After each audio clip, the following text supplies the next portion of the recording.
प्रेमी सज्जनों, कबीर दास जी अपनी रामायणी के माध्यम से वेद पुराणों से फैले पाखंडवाद के विषय में तंज कसते हुए कहते हैं, औ भूले सट दर्शन भाई, पाखंड वेश रहा लपटाई। कहते हैं, हे जीव, योगी, जंगम, सेवड़ा, सन्यासी, ब्राह्मण एवं दरवेश, इन 6 दर्शनों के मनुष्य अपने अपने पंथों के चक्कर में पड़कर विवेक शून्य हो गए हैं और निज स्वरूप को भूल गए हैं। अनेकों प्रकार का पाखंडमय वेश इनके शरीर से लिपटा पड़ा है और वे लोग पाखंड वेश में ही उलझे पड़े हैं। जीव शिव का आहि न सोना, चारि वेद चतुर्गुण मौना। पाखंड ही मनुष्य के कल्याण का नाश करने वाला है। वैसे तो चारों वेद ही कर्मकांड परख हैं, किंतु जब स्वरूप ज्ञान की बात आई है तो ये भी मौन धारण कर लेते हैं। जैन धर्म का मर्म न जाना, पाती तोर देवघर आना। जैन संप्रदाय के लोग भी धर्म का मर्म अर्थात रहस्य वेद नहीं जानते हैं।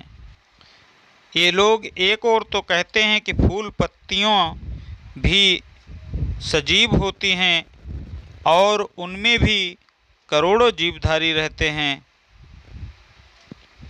दबना मरुआ चंपक फूला, मानव जीव कोटि समतूला। वहीं दूसरी ओर स्वयं ही दबना, मरुआ, चंपा इत्यादि के पुष्प व पत्तियां तोड़कर भगवान के मंदिर में मूर्तियों पर अर्पित करते हैं। इस तरह उनके मत के अनुसार यह तो करोड़ों जीवों की हत्या करने वाला काम है। और पृथ्वी के रोम उचारे, देखत जन्म आपनो हारे। यहाँ तक कि जैनी मनुष्य अपने सिर व दाढ़ी मूछ के बाल भी उखाड़ते हैं, यानी अपनी ही आत्मा को बेकार में कष्ट पहुँचाते हैं। मनमत बिंदु करे असरारा, कल्पे बिंद खसे नहीं द्वारा।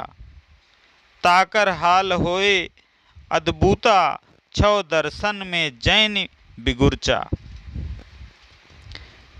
अर्थात वह अपने आप ही धोखा देते हैं। कितने लोग तो ब्रजोली क्रिया साध कर वीर को गिरने से बचाते हैं एवं संभोग के समय भी वीर क्षरण होने से रोकते हैं और इस काम को वे अपनी विजय अर्थात पक्का योग मानते हैं। ऐसे व्यक्तियों की हालत तो सच में अनोखी है। भाव यह है कि योगी, जंगम इत्यादि दर्शनों में से एक से बड़ा अर्थात जैनी अलग ही है और इनके सिद्धांत व साधनाएं अधिक उलझन से भरी हुई और विवादास्पद हैं। साखी के माध्यम से साहब कहते हैं, ज्ञान अमर पद बाहिरे, नियरे ते हैं दूरी। जो जाने ताके निकट है, नहीं तो रहा सकल घट पूरी। साहब कहते हैं कि ज्ञान स्वरूप जीव ही अमर पद है और अमर पद की स्थित 6 दर्शनों के पाखंडों से बाहर अर्थात परे है। यह पास अर्थात निज स्वरूप होते हुए भी पाखंडों के चक्कर में पड़े रहने के कारण बहुत दूर सा हो गया है। अर्थात जो इसे जानते हैं उसके लिए अमर पद मोक्ष स्थान अत्यंत पास है और जो अज्ञानी हैं उनके लिए यह पास होते हुए भी बहुत दूर आकाशादि में है। साहब अपनी दूसरी रामायणी के माध्यम से कहते हैं, सुमृति आहि गुणन को चीन्हा, पाप पुण्य को मार्ग कीन्हा। सुंदर स्मृतियाँ और धर्मशास्त्र गुण दोषों को चिन्हित कराने वाली हैं और उन्होंने पाप पुण्यों को भी निर्धारित कर दिया है। स्मरण विचारादि को स्मृति कहा जाता है। स्मृति वेद पढ़ असरारा, पाखंड रूप करे हंकारा। साहब कहते हैं, विप्रगण वेद और धर्मशास्त्रों का बराबर अध्ययन करते रहते हैं, किंतु उन्हें भी अपने ऊपर अभिमान है कि हमें वेद शास्त्रों का ज्ञान है, किंतु वे स्वयं अनेक पाखंड रूप धारण किए रहते हैं। पढ़े वेद और करें बड़ाई, संशय गांठ अजहु नहीं जाई। भाव यह है कि उन्हें वेदों का ज्ञान होता है, फिर भी अहम भाव होने की वजह से वे अपने संशय का समाधान नहीं कर पाते हैं। पढ़े शास्त्र जीव बद करई, मूढ़ काठ अगमन के धरई। वे एक तरफ तो वेद शास्त्रादि का अध्ययन करते हैं और वहीं दूसरी ओर देवी देवताओं की मूर्तियां जो निर्जीव हैं उनके आगे सजीव पशुओं बकरा मुर्गा का शीश काटकर उनकी बलि चढ़ाते हैं। साहब अपनी रामायणी के माध्यम से कहते हैं, कहाँ कबीर ई पाखंड बहुतक जीव सताओ, अनुभव भाव न दर्शे नियत न आप रखाओ। सतगुरु साहब जी कहते हैं कि ये पाखंडी लोग इसी तरह धर्म के नाम पर बहुत सारे जीवों को सताते अर्थात पीड़ित करते रहते हैं।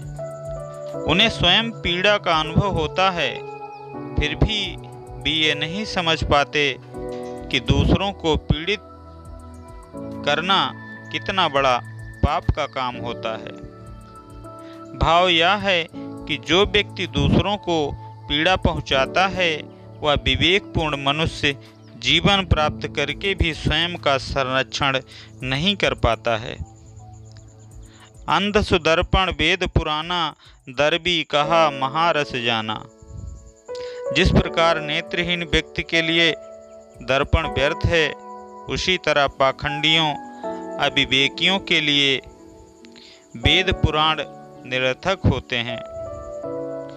जैसे दरबी अर्थात करछी 6 रसों में ही चलती है किंतु वह स्वाद को नहीं जानती, उसी तरह पढ़े लिखे लोग अज्ञानतावश ब्रह्मानंद को नहीं जानते हैं। गधा चंदन वहन करता है किंतु उसके सुगंध का ज्ञान उसको नहीं रहता, उसी प्रकार शास्त्र ज्ञान का भार ढोने वाले विवेकी जीव परिमल तुल्य विचारादि लभ्य आनंद को नहीं पहचानते हैं। अर्थात जीवन भर आकाश ही नापते रहते हैं।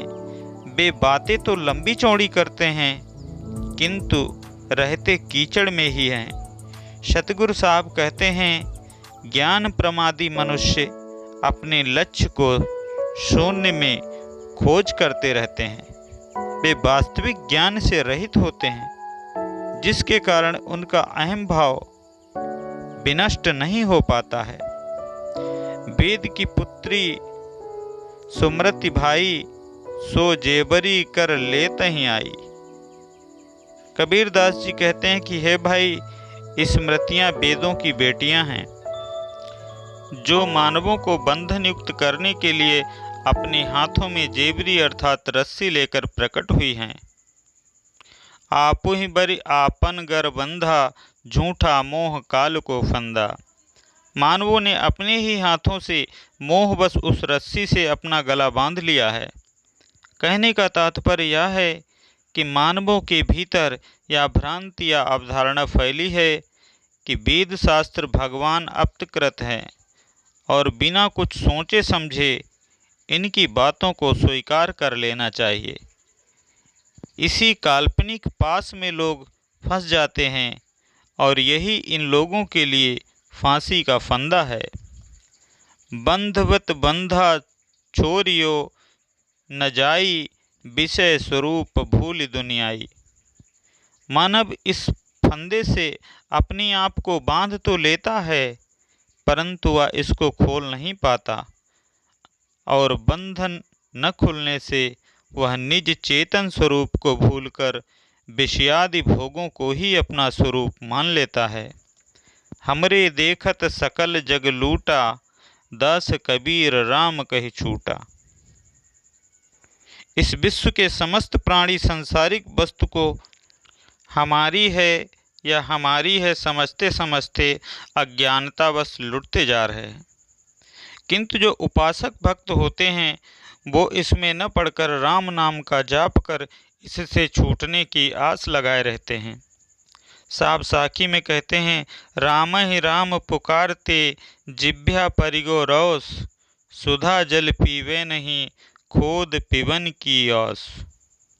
सतगुरु साहब कहते हैं कि अविवेकी मनुष्यों की राम राम पुकारते पुकारते ऐसी दशा हुई है कि उनके जिह्वा में छाले पड़ गए हैं, फिर भी उन्हें कोई आध्यात्मिक लाभ नहीं हुआ, अर्थात वो जहाँ थे वहीं खड़े हैं। वे सब तापों से शांति प्रदान करने वाले शुद्ध अनायास उपस्थित जल को ग्रहण नहीं करते हैं, अपितु कर्मादि रूप कुदाल से खोदकर पाताल के पानी को ग्रहण करने की इच्छा रखते हैं। कहने का तात्पर्य यह है कि मनुष्य पात्र में उपस्थित शुद्ध शीतल जल को नहीं पीते हैं, अपितु कुआं खोदकर पानी पीने की आशा रखते हैं, अर्थात निज चेतन स्वरूप राम का चिंतन नहीं करते और उसे अपने से दूर समझकर बाहर ही उसे ढूंढते फिरते हैं, जो कभी न मिला है और न मिलेगा। व्यर्थ में ही अपना समय गंवाते रहते हैं।